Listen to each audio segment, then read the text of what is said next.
Bismillahirrahmanirrahim. Assalamualaikum warahmatullahi wabarakatuh.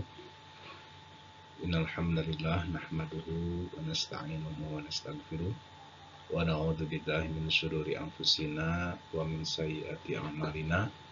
May yahdihillahu fala mudhillalah wa may yudlilhu fala hadiyalah. Asyhadu an la ilaha illallah wahdahu la syarikalah wa asyhadu anna Muhammadan abduhu wa rasuluhu alladzi la nabiyya ba'dah. Allahumma shalli ala sayyidina Muhammad wa ala alihi wa ashabihi wa mawalah, amma ba'du. Saudara sekalian, kita lanjutkan pembahasan kita dalam mata kuliah sejarah dan kebudayaan Islam. Hari ini kita akan membahas mengenai kekhalifahan Bani Abbasiyah pada periode pertama, yaitu tahun 750 sampai tahun 847 Masehi ya. Baik, kita mulai. Nah, ini runtutan kronologi sejarah Islam ya sampai pada masa Abbasiyah. Ini kita sudah membahas masa Nabi Muhammad SAW, kemudian juga sudah kita bahas masa Khulafaur Rasyidin ya. Kemudian minggu kemarin ya, sebelumnya kita sudah membahas tentang Bani Umayyah ya. Bani Umayyah. Nah, hari ini kita mulai masuk kepada pembahasan Bani Abbasiyah, yang ini Bani Abbasiyah ini rentang waktunya sangat panjang ya. Dari tahun 750 ya, ini 700. Nah, kemudian ini 50 dari titik ini sampai nanti Abbasiyah bubar di tahun 1258 ya, 1258. Jadi ini panjang sekali. Nah, dalam rentang waktu yang sedemikian panjang, para sejarawan kemudian ya dengan berbagai pendapatnya membagi masa Abbasiyah ini yang paling mudah, yang paling sederhana, mereka membagi menjadi 3 periode ya. Periode 1 itu, periode 2, periode 3. Kenapa dibagi ke dalam periode-periode seperti ini? Karena di periode 1 dari tahun 750 sampai 847 dengan periode 2 itu di setelahnya itu pemerintahan kekhalifahan Bani Abbasiyah itu sangat berbeda gitu. Pun demikian dengan periode 3 sangat berbeda. Jadi para sejarawan kemudian membaginya ke dalam beberapa babakan sejarah ya, periode. Jadi di cut sampai sini gitu ya, periode 1 gitu. Kemudian ini periode 2 ya. Nah, masukkan nanti periode 3. Periode 3 nanti di sini selesai bubar Bani Abbasiyah ya. Nah, itu. Nah, untuk hari ini, kesempatan ini kita akan membahas yang ini dulu ya. Yang periode 1 gitu.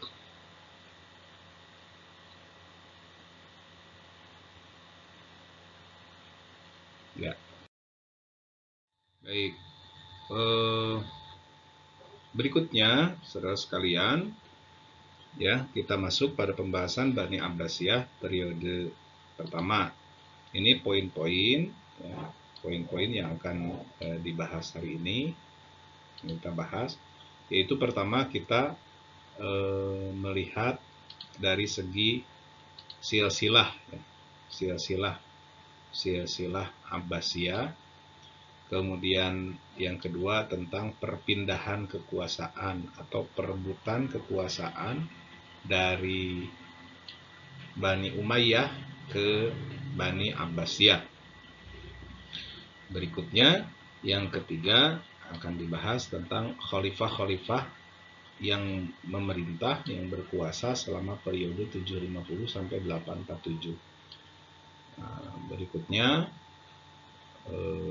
seperti apa jalannya pemerintahan Bani Abbasiyah yang pertama ini ya.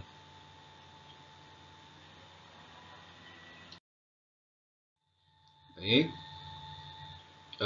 Berikutnya saudara sekalian tentang silsilah nama Bani Abbas ya. Nama Bani Abbas itu sebetulnya diperoleh dari mana gitu. Pertama yang harus kita lihat adalah pendiri Bani Abbasiyah. Ini ya, pendiri Bani Abbasiyah itu adalah Abul Abbas As-Saffah ini ya, Abul Abbas As-Saffah. Jadi ini orang yang di apa katakanlah pimpinan ketika terjadinya perebutan kekuasaan dari Bani Umayyah ke Bani Abbasiyah ya di tahun 750. Abbas ini adalah anaknya Abdullah ya. Abdullah mempunyai ayah namanya Ali. Ali mempunyai ayah namanya Abdullah. Nah, Abdullah mempunyai ayah Abbas ya. Abbas adalah putranya Abdul Muthalib. Jadi Abbas yang ini adalah pamannya Nabi Muhammad SAW. Abdul Muthalib punya ayah Hashim ya ke atasnya itu. Nah, jadi ini As-Saffah ini mencantolkan nama gerakannya kepada berarti apa ini? Ini ayah, kakek, buyut ya. Ya, ini As-Saffah ini cicitnya dari Abbas gitu. Jadi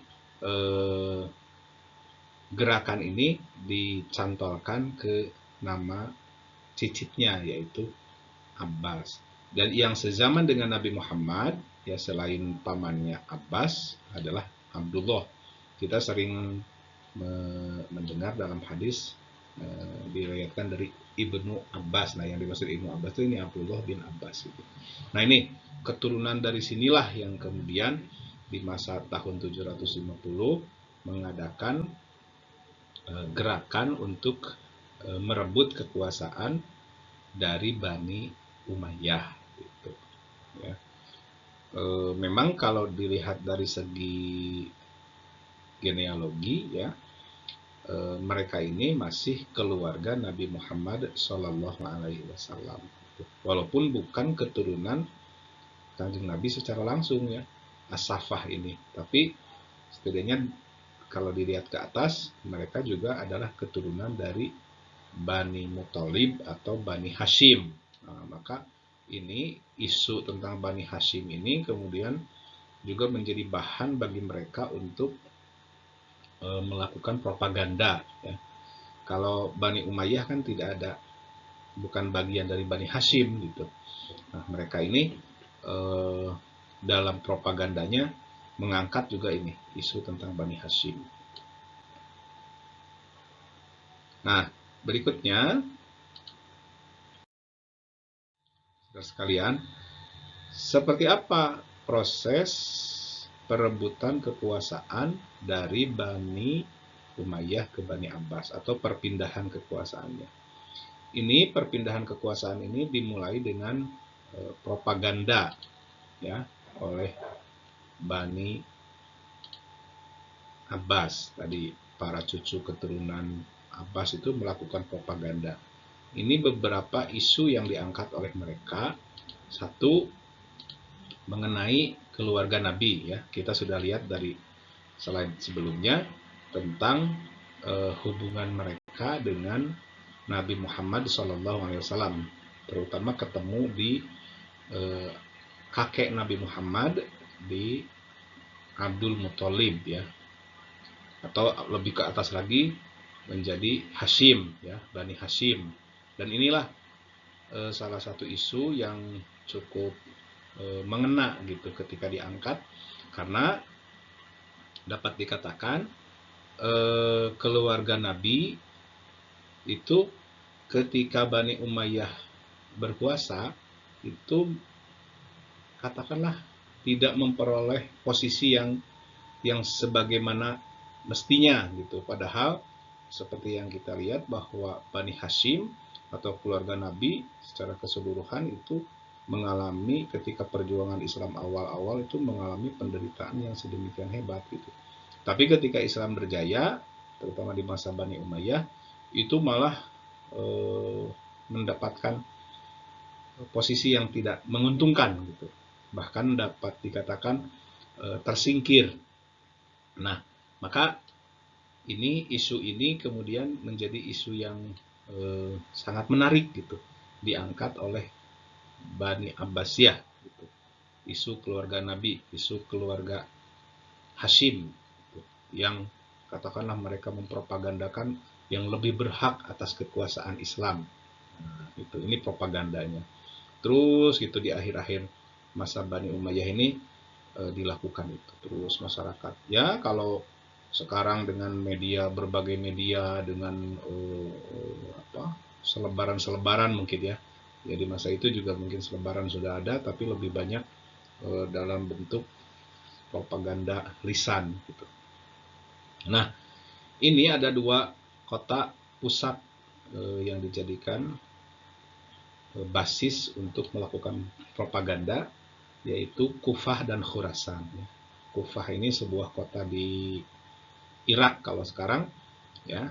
Dan disinilah dulu Khalifah Ali bin Abi Thalib menempatkan pasukan utamanya, ya. Jadi basis kekuatan Ali bin Abi Thalib itu ada di Kufah, dan kemungkinan memang itu terus berlanjut di masa Bani Umayyah, itu juga tetap menjadi kota pusatnya pendukung Ali bin Abi Thalib atau keluarga Nabi, sehingga ketika propaganda ini dijalankan, yaitu pusatnya di Kufah. Yang kedua di Khurasan. Khurasan ini sebuah kota di Persia, di Iran, ya. Nah, ini bisa dimaklumi, nanti kita akan melihat bahwa dua kota ini bukan terletak di Jazirah Arab, ya, dan basis masyarakatnya non-Arab. Seperti yang kita ketahui di pembahasan sebelumnya, Bani Umayyah itu sangat Arab sentris, gitu. Sangat mengutamakan bangsa Arab, sehingga dapat dipahami ketika propaganda ini disampaikan kepada masyarakat non-Arab, itu akan sangat mudah disambut. Nah, maka inilah pusat atau sentral gerakan dari Bani Abbasiyah, itu terletak di Kufah dan Khurasan. Yang ketiga, hal yang dieksploitasi oleh gerakan propaganda Bani Abbas adalah bagaimana penderitaan di bawah Bani Umayyah. Ya, mungkin seperti biasa ya, di banyak pemerintahan itu sering kemudian muncul para pemimpin-pemimpin yang lebih mengutamakan kepentingannya gitu, ya, keluarganya gitu, sehingga masyarakat menjadi terbengkalai. Penderitaan inilah yang kemudian di blow up oleh gerakan Bani Abbasiyah, ya. Terutama adalah gerakan kaum Mawali. Kaum Mawali itu ya Islam yang non Arab, yang mereka merasa banyak kekecewaan dalam mengikuti atau dalam hidup di bawah pemerintahan Bani Umayyah.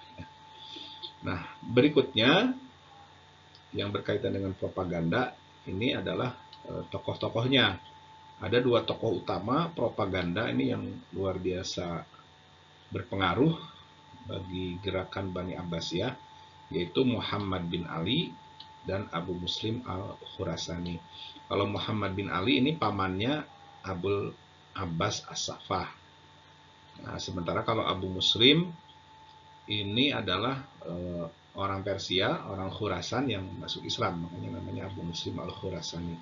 Jadi gerakan mereka ini mampu menyihir masyarakat untuk kemudian eskalasinya semakin meningkat gitu, sudah mulai panas ini situasi, kemudian dilakukan gerakan-gerakan militer, pengumpulan kekuatan, maka pada akhirnya terjadilah peperangan ya antara pendukung Bani Abbas dan Bani Umayyah ya.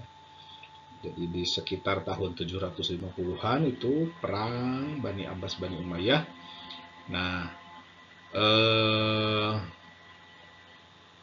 dengan peperangan ini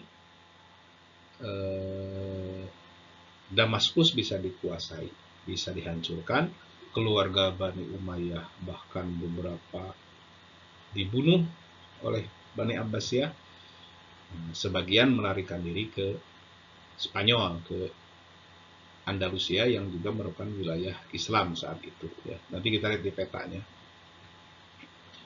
Baik.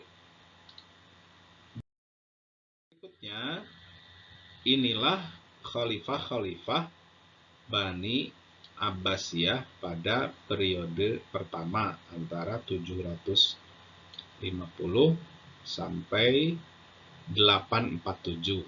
Ada 9 orang khalifah. Jadi saudara sekalian, khalifah Bani Abbasiyah secara keseluruhan sampai nanti Abbasiyah bubar itu ada 37 orang khalifah. Nah, yang di periode pertama ini ya, sebagian sejarawan menyebutkan ini pengaruh Persia ya, pengaruh Persia. Jadi Abbasiyah ini, kekhalifahan Abbasiyah ini kan aslinya kan Arab ya, aslinya Arab. Abbasiyah keluarga Nabi. Tapi mereka ini dalam rentang sekian ratus tahun, 500 tahun itu pemerintahannya punya warna gitu. Nah, yang periode pertama ini warnanya warna Persia. Nanti periode keduanya warnanya Turki. Gitu.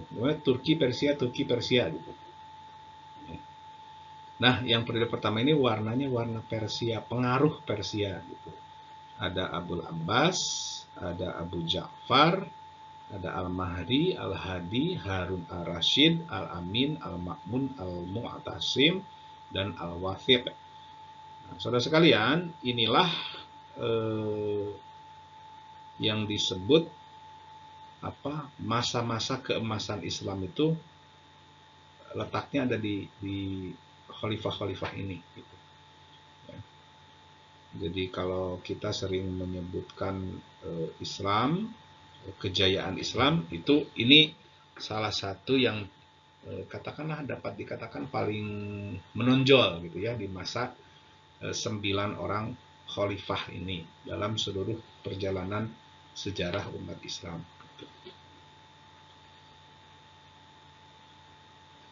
Nah, baik kita lihat satu-satu ya.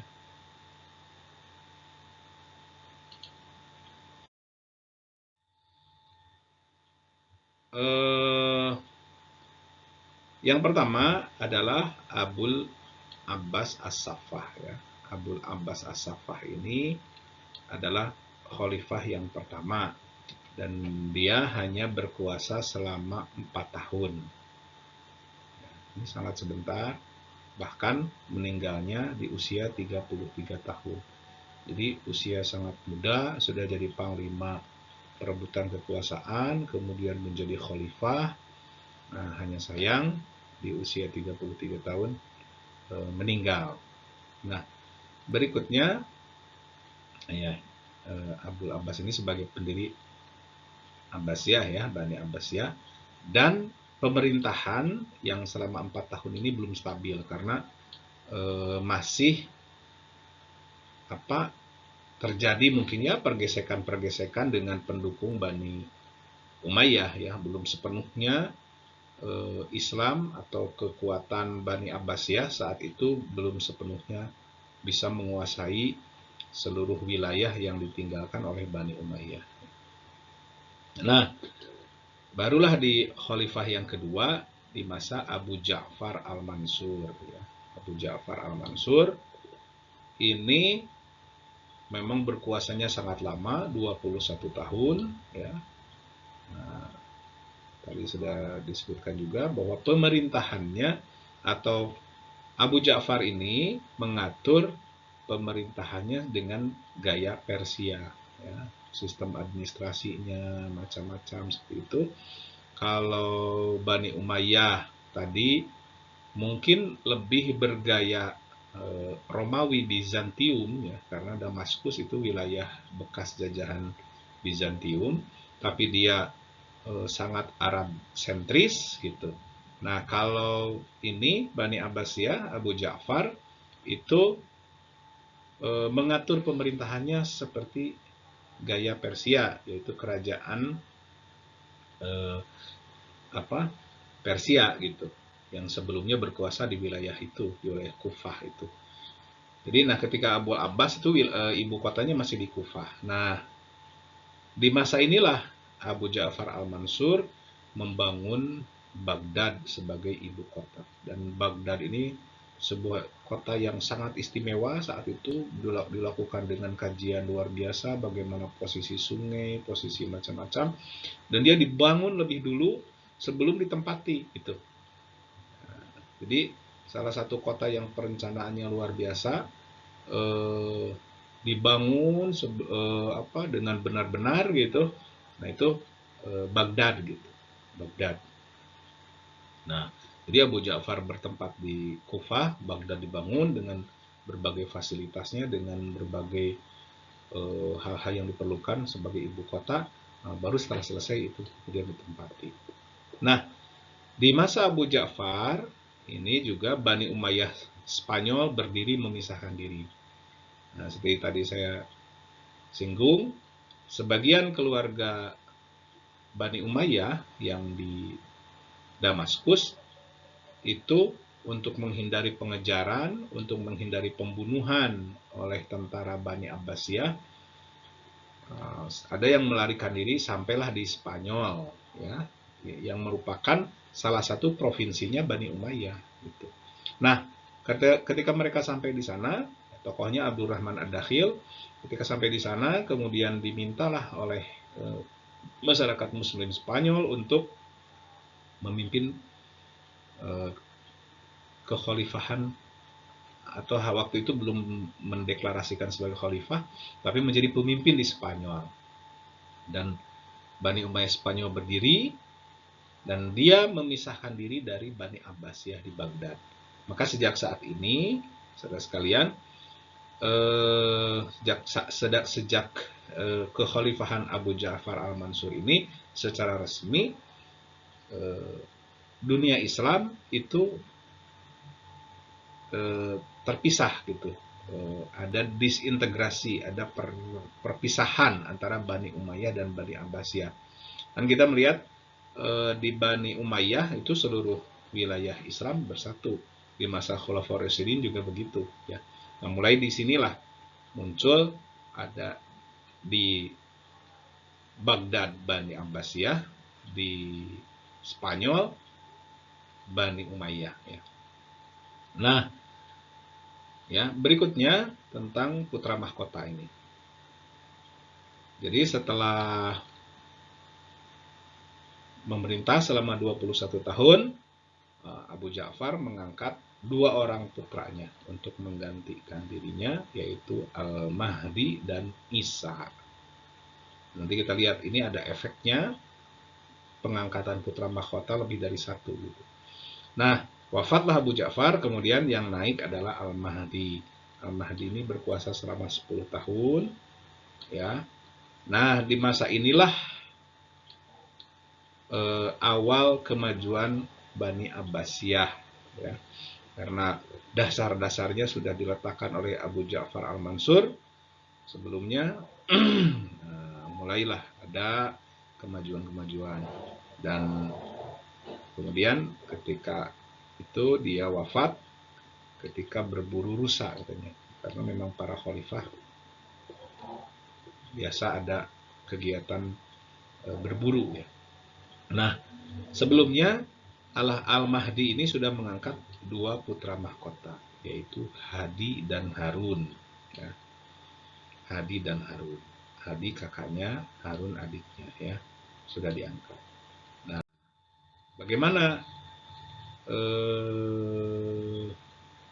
bagaimana berikutnya? Hadi, nah ini Al-Hadi sesuai dengan pesan ayahnya, Al-Hadi kemudian naiklah menjadi khalifah.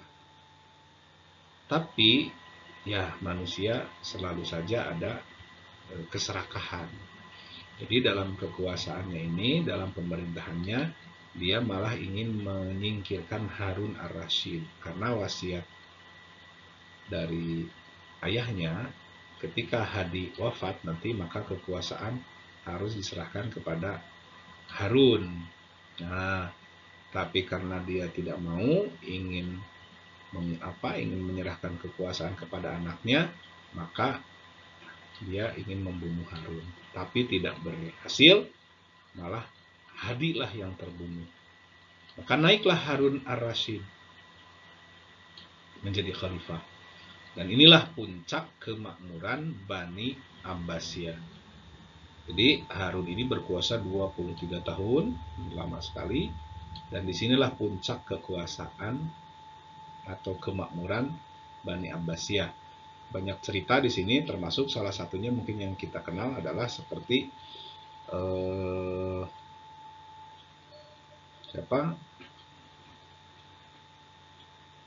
anekdot Abu Nawas ya. Abu Nawas ini settingnya biasanya setting di masa kejayaan Baghdad di masa Harun ar-Rasyid. Nah, perlu dicatat juga dalam salah satu kisah yang cukup menarik di masa Harun ar-Rasyid ini adalah tentang keluarga Barmak. Keluarga Barmak ini adalah keluarga Persia yang sangat dekat dengan Harun ar-Rasyid, yang juga menjadi andalan Harun ar-Rasyid, tapi pada akhirnya seluruh keluarganya dibunuh, dihancurkan oleh Harun ar-Rasyid karena dinilai membahayakan. Nih, Anda bisa, saya memberikan clue saja, nanti Anda kalau ingin lebih tahu silakan siapa sebetulnya keluarga Barmak ini. Nah, Harun ar-Rasyid kemudian mengangkat putra mahkota 3, Amin, Ma'mun, dan Mu'taman ya. Nah, polanya seperti tadi. Jadi bahkan ini kalau Harun ar-Rasyid membagi dua justru Baghdad atau kekhalifahan itu membagi dua, untuk Amin dan untuk Ma'mun. Yang Mu'taman ini tidak banyak cerita apakah wafat sebelum wafatnya Harun ar-Rasyid atau bagaimana, tapi kemudian setelah Harun ar-Rasyid meninggal, Al-Amin dan Ma'mun itu berbagi kekuasaan ya. Nah, dalam Al-Amin sebagai kakaknya ini ternyata juga tidak enak nih, kalau saya malah mendapat setengah dari kekhalifahan ya. Dalam masa kekuasaannya dia hendak menyingkirkan Ma'mun, kemudian mengangkat anaknya Musa sebagai pengganti, dan dia ingin kekhalifahan bersatu di bawah kekuasaannya. Maka terjadilah perang antara pendukung Al-Amin dan Al-Ma'mun.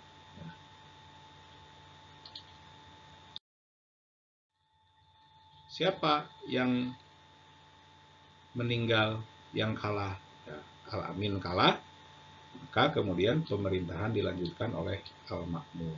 Ya, Al-Ma'mun, nah berkuasanya 20 tahun, lama. Nah, kita mengenal di masa Al-Ma'mun inilah terjadi kemajuan ilmu pengetahuan. Ya, ada Baitul Hikmah, ada macam-macam, dan juga kejayaan aliran Mu'tazilah ya di masa Al-Ma'mun.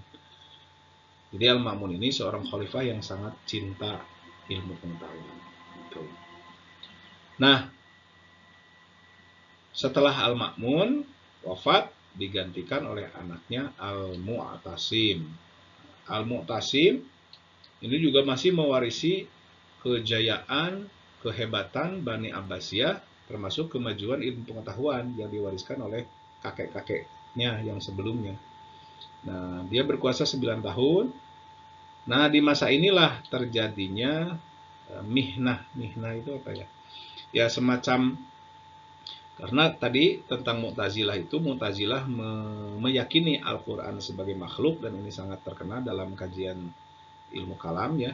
Jadi di masa Al-Mu'tasim inilah para ulama ya, termasuk Imam Abu Hanifah itu didoktrin atau dipaksa untuk menerima doktrin Al-Quran sebagai makhluk. Nah, yang tidak mau mengikuti kebijakan khalifah dalam hal doktrin ini, maka mereka harus bersiap menerima hukuman dari pemerintah Bani Abbasiyah. Nah, di masa inilah mulai banyak pergesekan, aliran-aliran ya yang sebelumnya sudah ada, tapi di sini dengan kehadiran kejayaan Mu'tazilah ini semakin tajam gitu.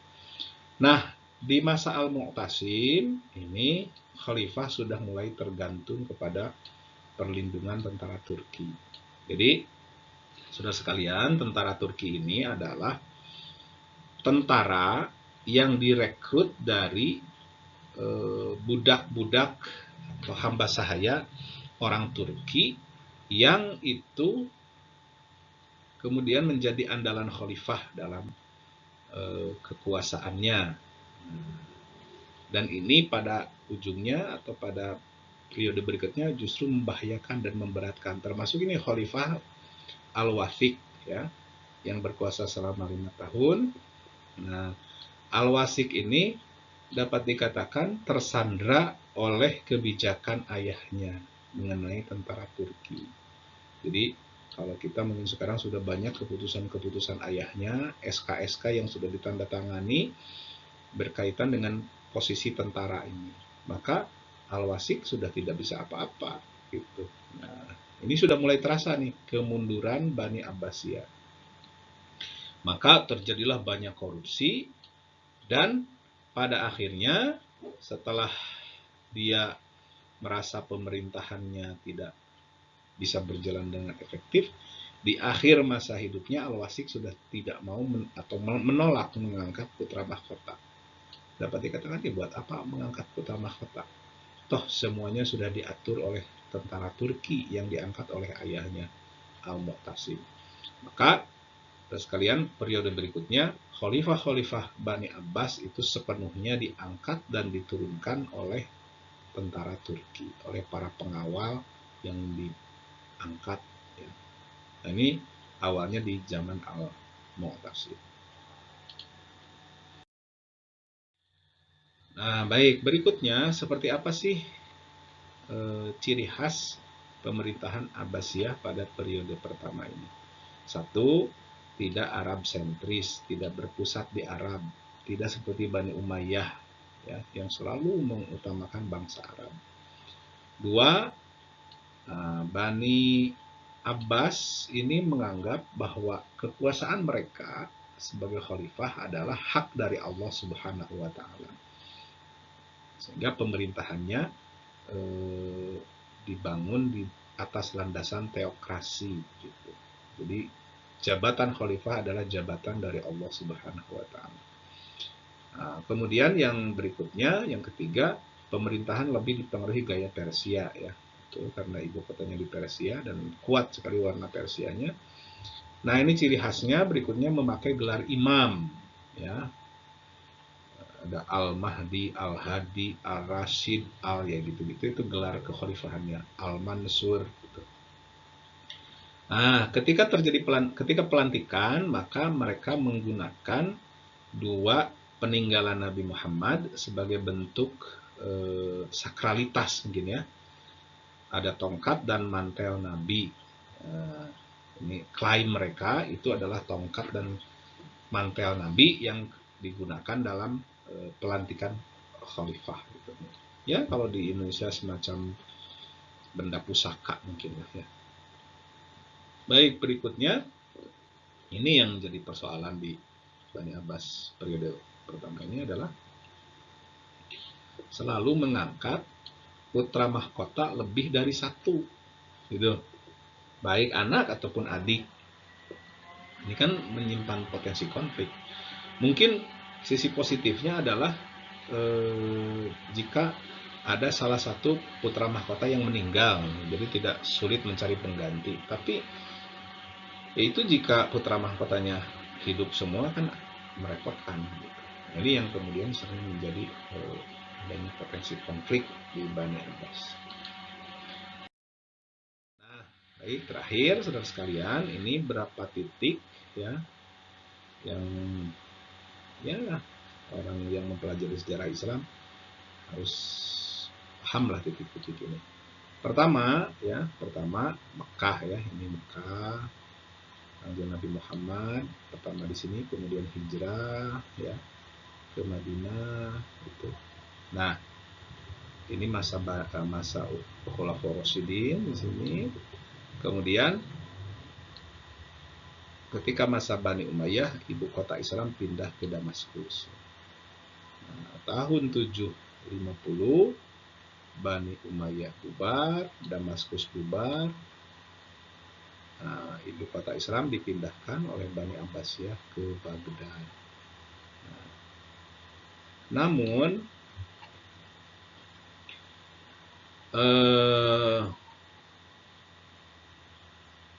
namun di masa inilah mulai kemudian Islam terpecah karena ada satu